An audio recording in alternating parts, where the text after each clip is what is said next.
আসসালামু আলাইকুম। আজকের বাংলা নিউজে আপনাকে জানাচ্ছি স্বাগত। এখন শুনবেন সংবাদ শিরোনাম। আমাদের সংবাদটি যদি ভালো লাগে লাইক কমেন্ট শেয়ার দিয়ে জানিয়ে দিন আপনার মতামত। 5 দফা দাবিতে পল্টনে জামায়াত-সহ 8 দলের সমাবেশ শুরু। জুলাই সনদের বাহিরে গিয়ে সিদ্ধান্ত ঘোষণা করলে দায়ী সরকারের, জানিয়েছেন বিএনপি। যারা সংস্কারের বিপক্ষে তাদের সঙ্গে জোট সম্ভব নয়, বলেছেন হাসানাত। সনদের আইনি ভিত্তির পর জানুয়ারিতে ভোট হলেও আপত্তি নিয়ে জানিয়েছেন সৈয়দ আব্দুল্লাহ মোহাম্মদ তাহের। ঢাকা 9 আসনে এনসিপির প্রার্থী হতে চান তাসনিম জারা। আওয়ামী লীগ জাপা 14 দলীয় জোটকে নির্বাচনের বাহিরে রাখলে ভোটে যাবেন না কাদের সিদ্দিকী। 5 দফা দাবিতে পল্টনে জামায়াত-সহ 8 দলের সমাবেশ শুরু। 5 দফা দাবিতে রাজধানীর পল্টনে বাংলাদেশ জামায়াতে ইসলামী ও ইসলামী আন্দোলন সহ 8 দলের ঢাকা সমাবেশ শুরু হয়েছে। আজ মঙ্গলবার বেলা 2টার কিছু পরে সমাবেশ শুরু হয়। রাস্তায় সমাবেশের কারণে পল্টনে ও আশপাশের সড়কে যান চলাচল পুরোপুরি বন্ধ রয়েছে। জুলাই জাতীয় সনদ বাস্তবায়নে সাংবিধানিক আদেশ জারি ও নভেম্বর মাসে গণভোট আয়োজন, নির্বাচনী সবার জন্য লেভেল প্লেইং ফিল্ড নিশ্চিত করা সব 5 দফা দাবিতে এই সমাবেশের আয়োজন করেছে যোগ্যপন্থ কর্মসূচি চালিয়ে আসা সমমনা 8টি রাজনৈতিক দল।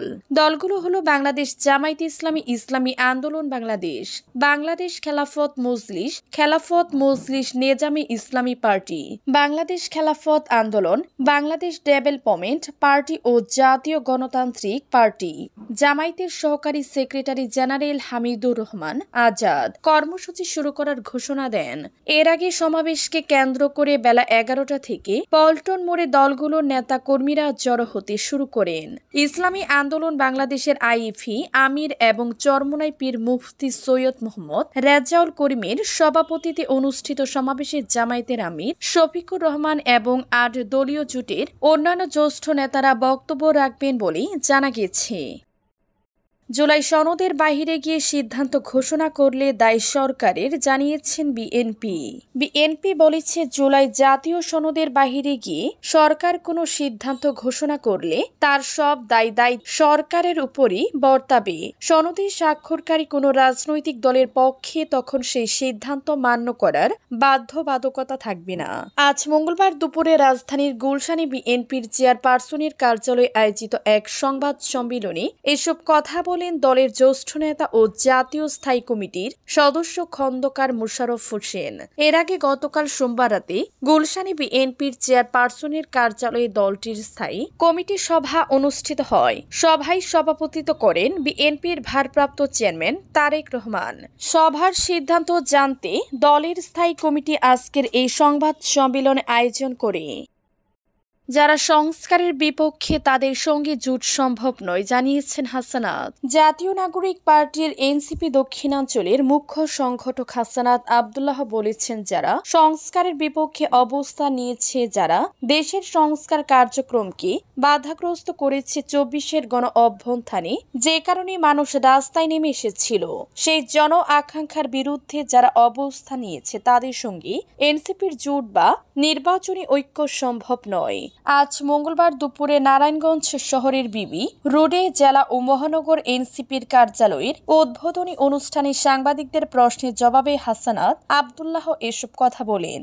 হাসানাত আব্দুল্লাহ বলেন, আমাদের দলের আহ্বায়ক নাহিদ ইসলাম ইতিমধ্যে স্পষ্ট করেছেন এনসিপি সংস্কারের পক্ষে, বাংলাদেশের পক্ষে, ভারতীয় আধিপত্যবাদের বিরুদ্ধে এবং সাম্প্রদায়িক সম্প্রীতির পক্ষে থাকা রাজনৈতিক শক্তিগুলোর সঙ্গে জোট গঠন করতে পারে, কিন্তু যারা সংস্কারের বিপক্ষে অবস্থান নিয়েছে তাদের সঙ্গে এনসিপির জোট বা নির্বাচনী ঐক্য সম্ভব নয়। সনদের আইনি ভিত্তির পর জানুয়ারিতে ভোট হলেও আপত্তি নেই।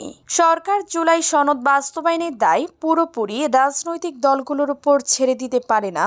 সরকারের এখানে মৌলিক দায়িত্ব পালন করতে হবে। জুলাই জাতীয় সনদের আইনি ভিত্তি হয়ে গেলে যদি জানুয়ারিতেও নির্বাচন হয় তাতে জামায়াতে ইসলামের আপত্তি নেই, তবে সরকার ও সংশ্লিষ্ট সবার এটা বোঝা উচিত, মৌলিক সংস্কার ছাড়া এ দেশের জনগণ কোনো নির্বাচন মানবে না। বাংলাদেশের বর্তমান পরিস্থিতিতে জাতি উদ্বিগ্ন। তার প্রধান কারণ হচ্ছে দেশ কোন দিকে যাচ্ছে এর কোনো সুস্পষ্ট দিক নির্দেশনা মানুষ খুঁজে পাচ্ছে না। আগামী ফেব্রুয়ারিতে একটি জাতীয় নির্বাচন জাতির প্রত্যাশা। আমরা মনে করি সব রাজনৈতিক দল এবং বর্তমান সরকারেরই এ ব্যাপারে কোনো দ্বিমত নেই, ভিন্নতা নেই। এখন যে কিছুটা অনিশ্চয়তা দেখা যাচ্ছে তা থেকে উত্তোলনের একমাত্র পথ জুলাই আন্দোলনে অংশগ্রহণকারী সব দলের অংশগ্রহণে একটি সুষ্ঠু অবাধ নিরপেক্ষ নির্বাচন। যে কতিপয় সংস্কারের ব্যাপারে আমরা সবাই একমত হয়েছি, যেটাকে জুলাই সনদ বলা হচ্ছে, এই জুলাই সনদের মাধ্যমে দেশে একটি গুণগত রাজনৈতিক পরিবর্তন আসবে। এ ব্যাপারে মানুষ গভীরভাবে আগ্রহের সঙ্গে অপেক্ষা করছে। সুতরাং আমরা মনে করি রাজনৈতিক দলগুলো যদি আন্তরিক হয় তাহলে এই ধরনের পরিস্থিতি কাটিয়ে ওঠা কোনো বড় ধরনের কঠিন কাজ হবে না। জুলাই সনদের বাস্তবায়নের ব্যাপারে আমরা সবাই সই করেছি এবং এনসিপি ও জাতীয় নাগরিক পার্টি ইতিমধ্যে এই সনদের আইনি ভিত্তি এবং সাংবিধানিক ভিত্তি পাওয়ার ব্যাপারে নিশ্চয়তা পেলে স্বাক্ষর করার বিষয়ে মত প্রকাশ করেছে। ঢাকা ৯ আসনে এনসিপির প্রার্থী হতে চান তাসনিম জারা। একাদশ জাতীয় সংসদ নির্বাচনের জন্য দলীয় মনোনয়নপত্র বিক্রি করেছে জাতীয় নাগরিক পার্টি এনসিপি। রাজধানীর বাংলা মোটরে এনসিপির অস্থায়ী কেন্দ্রীয় কার্যালয়ে এই মনোনয়নপত্র বিক্রি চলছে।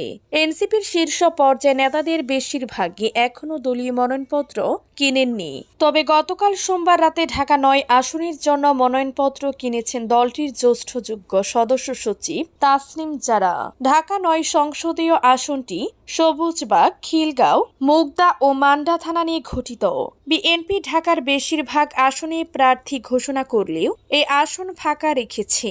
এনসিপি নেত্রী তাসনিম জারার জন্যই আসনটি ফাঁকা রাখা হয়েছে কিনা তা অবশ্য নিশ্চিত করা যায়নি। গতকাল সোমবার রাতে বাংলা মোটরের রূপায়ণ টাওয়ারের এনসিপির কার্যালয়ে গিয়ে দেখা যায় ঢাকা ও ঢাকার বাহিরের বিভিন্ন এলাকা থেকে দলটির মনোনয়ন প্রত্যাশী ব্যক্তি ও তাদের সমর্থকরা সেখানে ভিড় করছেন। সমর্থকরা প্রার্থীদের পক্ষে নানা স্লোগান দিচ্ছেন। প্রার্থী ও সমর্থকদের অনেকে এনসিপির কেন্দ্রীয় কমিটির সুপরিচিত নেতাদের অনেকের সঙ্গে ছবি তুলতেও দেখা গেল।